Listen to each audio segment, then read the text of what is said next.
Hey everybody, how's it going? Been a couple days, but we have entered that part of the off season.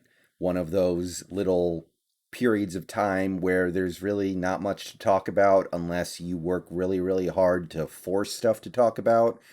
So we've been slowing things down a little bit, but thought I'd pop in with a little bit of a commentary on something that Pete Carroll said a couple days ago about Gerald Everett. So Pete Carroll was asked about who he believes will be a breakout player in the Seahawks offense, and he responded with Gerald Everett. In an interview with 710 ESPN Seattle, Carroll brought up Everett when asked who he believed would be the team's breakout performer this upcoming season.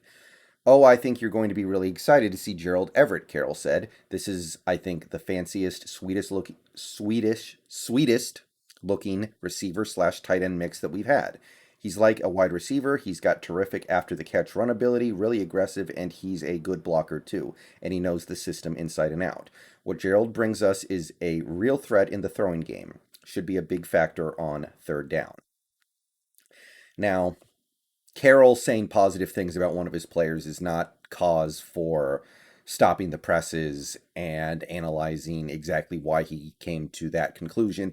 He said positive things about one of his players because it's one of his players, and that's how he's going to be doing things. You can find a long, long list of players who he has praised a lot in the past who ended up not doing all that much for this team. Not to say that there's anything wrong with that, but it's not necessarily indicative of anything super meaningful. This does not mean he looks like Rob Gronkowski in practice and Carroll really thinks he's found something with this guy. No, this is just Carroll being Carroll. But if Gerald Everett were to have a big season this year, that would certainly line up with some of the expectations that I think some people have. And I wanted to take a video to talk about why it makes a lot of sense, why Gerald Everett might be the breakout performer for the Seahawks offense in 2021. So let's take a look at Shane Waldron's last 4 years and the way in which the Rams use tight ends, how it evolved over those 4 years. All right, so 2017, Shane Waldron was actually the straight up tight end coach. This was his first year in LA. It was a great year for the Rams offense. They led the league in scoring and they made the playoffs for the first time in many years. So let's go down here and take a look at some of the numbers of some of their receivers.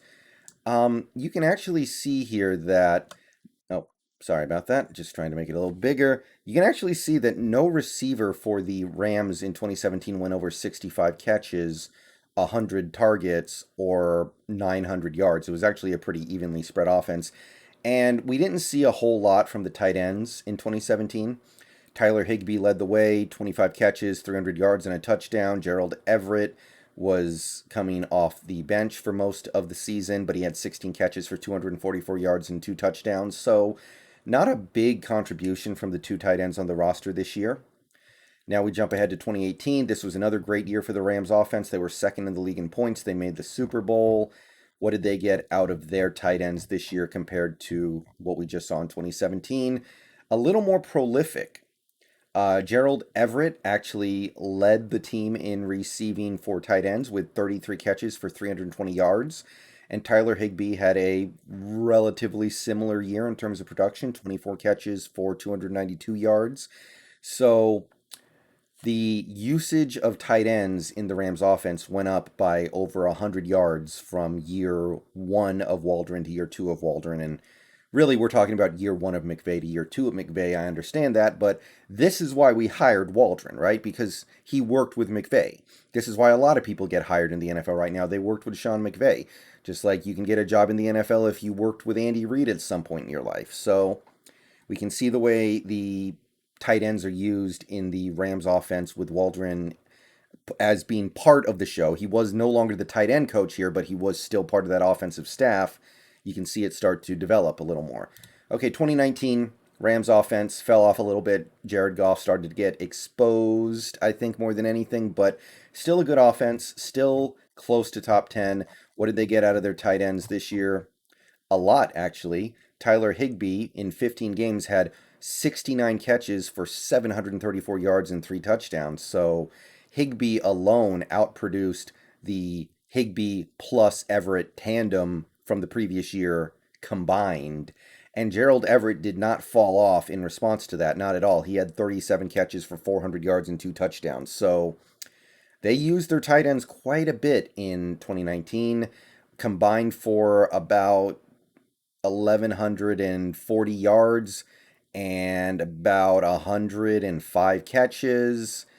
Very prolific use of the tight end this year compared to the previous 2 years.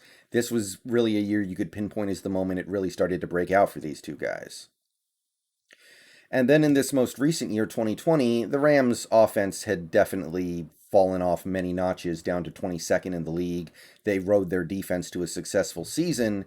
But if you take a look at the way they were utilizing their tight ends, because again, I think we all kind of understand that the reasons why the Rams offense fell off had a lot more to do with Jared Goff than anybody else. If you take a look at the way they utilized their tight ends, it wasn't quite as prolific as 2019, but it was still a significant uptick from the previous 2 years, 17 and 18. You had over 80, or well, exactly 85 catches for Higbee and Everett combined, and you had a little over 930 yards and 6 touchdowns. So this Rams offense, even though it was no longer great and not necessarily even good or average, they were utilizing that tight end pass attack a lot over the last 2 seasons. In 2019 and 2020 combined, it's over 2,000 yards receiving. So the development of the way in which the Rams, with Waldron on the staff, utilized their tight ends was advancing with each year. And that gets us to the Seahawks in 2020. Now, you guys might remember last year, before the season started, a couple months before the season started, actually, I made a video about how the 2020 Seahawks had a very interesting core of tight ends that might become a huge part of the team's offense in 2020, and that they might be the best tight end group that Wilson had ever had, even counting the tight end groups that had Pro Bowlers like Jimmy Graham in it. It didn't happen. If you go to the 2020 Seahawks stats page, you'll see 3 tight ends actually had 24 to 25 catches, which is interesting. You usually don't see that. But nobody had more than 252 yards. Disley broke the 250-yard barrier by a yard. Olsen missed 5 games and really didn't contribute all that much when he did play. Hollister did the best he could, I suppose. If you throw Colby Parkinson in there, you've got about 750 yards combined for 75 catches. It's not terrible, but it definitely left a lot to be desired, and it ended up being the wide receivers that were really the star of the show for the passing attack in 2020 for the Seahawks. Lockett had a career year, or, well, I don't want to say career year, but a great year. Metcalf had a career year, and David Moore had a career year for him. So, didn't happen. Now, we ask ourselves why. Well, Hollister's just not that good. He's a replacement level player, basically. Disley was coming off of 2 major injuries, and Greg Olsen was old and got hurt, and it was just a bad idea to bring him in. And Colby Parkinson was a rookie who had broken his foot and wasn't really ready for a season and barely got to play. There were a lot of things that happened, but another big part of it was it seemed like that offense didn't have a good understanding of how to utilize tight ends. There were a lot of times when Disley was open and it seemed like Wilson just wasn't looking his way. It seemed like tight ends were not a very good part of the offense that Brian Schottenheimer was running, and something just wasn't quite right there. In the playoff loss to the Rams, Jacob Hollister was targeted, I believe, 5 times and had 0 catches. That just shouldn't happen. And these were not drops. These were just passes that were poorly thrown, poorly placed, or they were basically throwaways. So something was simply not clicking with the way the Seahawks utilized tight ends in 2020. And I don't want to say prediction, but my projection that the 2020 Seahawks tight end room was going to be very prolific and maybe even make up for some shortcomings of the receivers could not have been more wrong. We didn't see that at all.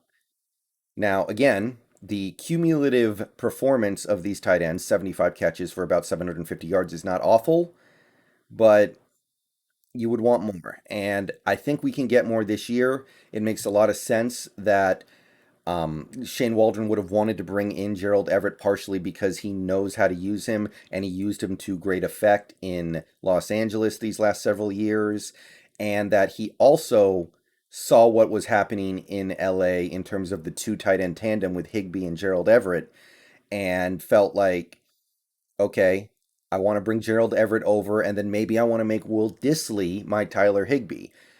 I made a video a couple of weeks ago, or well, at this point, maybe more like a month ago, where I talked about how maybe I was underestimating Will Dissly in 2021. Maybe he's going to have a big comeback year.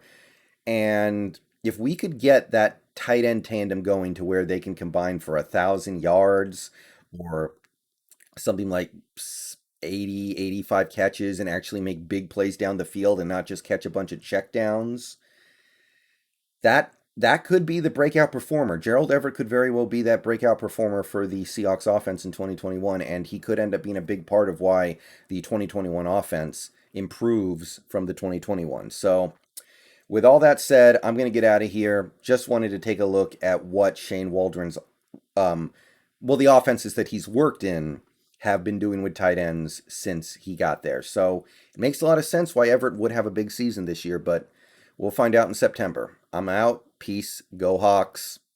See you guys later today. And yeah, just waiting for something to talk about, I guess.